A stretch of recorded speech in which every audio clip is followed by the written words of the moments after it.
भोपाल की हवा में जहरीली गंध थमने के बाद सुबह माँ के साथ हम तीनों भाई घर लौटे तो देखा कि पिता अपनी ड्यूटी से वापस नहीं लौटे। अमूमन नाइट ड्यूटी खत्म करने के बाद पिता सुबह करीब 8 बजे या 8:30 बजे तक लौट आते थे। किसी अनहोनी की आशंका के चलते मैं अपने पिता को ढूंढने साइकिल से निकल पड़ा, लेकिन रास्ते का मंजर देख ठिठक गया। बकौल सादाब भोपाल की सड़कों पर बेतरतीब बिखरा हुआ सामान, जगह जगह इंसानों और जानवरों की लाशें ही लाशें पड़ी हुई थी। दिसंबर में शादियों का सीजन शुरू हो जाता है तो दूल्हे बाराती और बैंड बाजे वाले तक सड़क पर मृत पड़े हुए थे।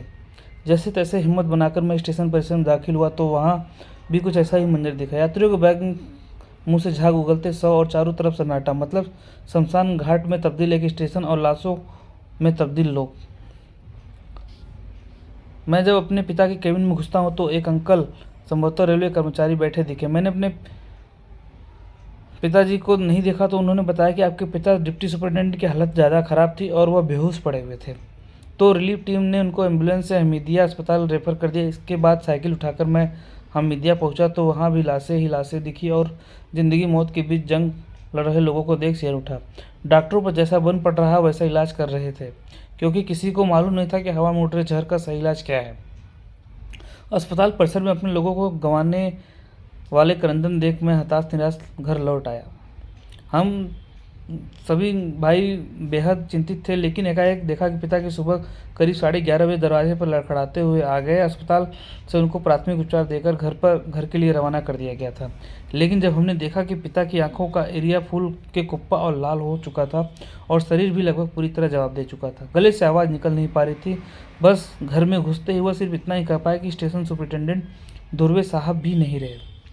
दोपहर होते होते पूरे शहर को पता लग चुका था कि इस भयावह मंजर के पीछे कोई मिर्ची या गोभी की गंध नहीं, बल्कि कीटनाशक बनाने वाली यूनियन कार्बाइड फैक्ट्री से निकली मिथाइल आइसोसाइनाइड गैस थी। इसके कुछ दिन बाद थोड़ी बहुत सेहत ठीक होने पर खुद डिप्टी एसएम गुलाम दस्तगीर ने अपने परिजनों को उस काली रात का खौफनाक दास्तां बयां की। बेटे सादाब के मुताबिक बेहद अनुशासन प्रिय और अपने कर्तव्य के प्रति समर्पित मेरे पिता 2 दिसंबर रात 12 बजे से पहले रेलवे स्टेशन पहुंचे और रोजाना की तरह ही अपने केबिन में डायरी मेंटेन करने लगे। इसी दौरान प्लेटफॉर्म पर भगदड़ जैसी आवाज़ सुनाई पड़ी। बाहर आकर देखा तो चौतरफा हाहाकार मचा हुआ था। लोग एक दूसरे पर रौंदते हुए आगे बढ़े जा रहे थे तो तमाम लोग मौके पर ढह जा रहे थे। एक अजीब किस्म की गंध फैली हुई थी, लोग सांस नहीं ले पा रहे थे। देखते देखते भागते दौड़ते लोग लाशों में तब्दील होने लगे, कईयों के मुंह से झाग निकलने लगा और आंखें लाल हो गई। उधर स्टेशन के प्लेटफॉर्म नंबर 1 पर मुंबई गोरखपुर एक्सप्रेस हजारों यात्रियों से लदी हुई खड़ी थी। ट्रेन करीब 32 मिनट का हाल्ट था। गाड़ी में बैठे यात्रियों के बीच भी चीख मुकार मची हुई थी। यह देख पिता ने अपने कर्मचारी से ट्रेन की सिग्नल देने को कहा, लेकिन देखा कि सिग्नल मैन खुद मृत पड़ा हुआ था। यही नहीं, तत्कालीन स्टेशन सुपरिटेंडेंट हरीश धुर्वे समेत तमाम रेलवे अधिकारी और कर्मचारी की कुछ ही घंटों में मौत हो गई थी। वही कुछ जान बचाकर स्टेशन से भाग निकले थे। ऐसे में गुलाम दस्तगीर खुद ही लोको पायलट के पास पहुंचे, लेकिन पायलट के बिना किसी आधिकारिक आदेश को ट्रेन को आगे बढ़ाने से मना कर दिया।